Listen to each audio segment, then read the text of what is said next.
Hi to all. ఈరోజు recipe వచ్చేసి carrot halwa. ఎంతో టేస్టీగా ఉంటుందండి. నెయ్యి ఎక్కువ వేసి డ్రై ఫ్రూట్స్ వేసుకొని చేస్తే చాలా బాగా ఉంటుంది. సో నెక్స్ట్ ప్రాసెసింగ్కి వెళ్దాం.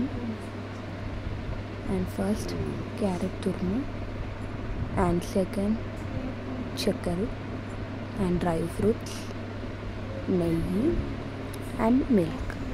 ఈ 5 ఇంగ్రీడియంట్స్తో చాలా టేస్టీగా అవుతుంది. అండ్ నెక్స్ట్ ప్యాన్ పెట్టుకొని కొంచెం గీ వేసుకోండి. అండ్ తర్వాత డ్రై ఫ్రూట్స్ని వేయించుకోండి.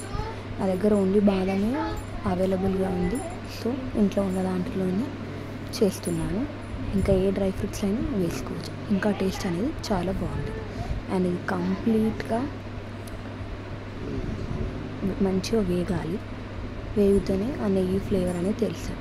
ఇప్పుడు చూపిస్తున్న వీడియోలో క్లిప్లో బాగా వేగింది. అండ్ నెక్స్ట్ క్యారెట్ తురుము వేసుకోండి. అండ్ క్యారెట్ అనేది లో ఫ్లేమ్లో పెట్టి బాగా నెయ్యిని పట్టేలాగా వేయించుకోండి. హై ఫ్లేమ్లో పెడితే మాడిపోయి అదే స్మెల్ అనేది వస్తుంది. ఏదైనా మనం వేయించుకునేటప్పుడు స్లిమ్లో పెట్టి వేయించుకోవాలి. అండ్ నెక్స్ట్ ఇలా వేగాక ఇంకా కొంచెం వేగాలి. అండ్ మీకు ఈ వీడియో నచ్చినట్టయితే లైక్ చేయండి, షేర్ చేయండి అండ్ కామెంట్ చేయండి. మధ్యలో చెప్తున్నాను అనుకోకండి, బిగినర్స్ కాబట్టి కొన్ని మిస్టేక్స్ ఉంటాయి. అండ్ కొన్ని వీడియోస్ చేస్తుంటే తెలుస్తుంటుంది కాబట్టి సో నా రిక్వెస్ట్, లైక్ చేసుకొని సబ్స్క్రైబ్ చేసుకొని నా వీడియోస్ అనేది మీకు వస్తాయి. అండ్ నెక్స్ట్ ఈ స్టేజ్లో ఉన్నప్పుడు మిల్క్ అనేది వేసుకోవాలి. బాయిల్ చేసి చల్లార్చుకున్న మిల్క్ వేసుకోండి, ఇంకా టేస్ట్ అనేది ఫ్లేవర్ అనేది పెరుగుతుంది.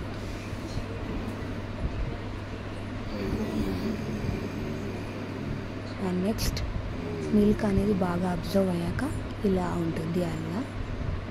అండ్ నెక్స్ట్ కొంచెం గీ అనేది వేసుకోవాలి.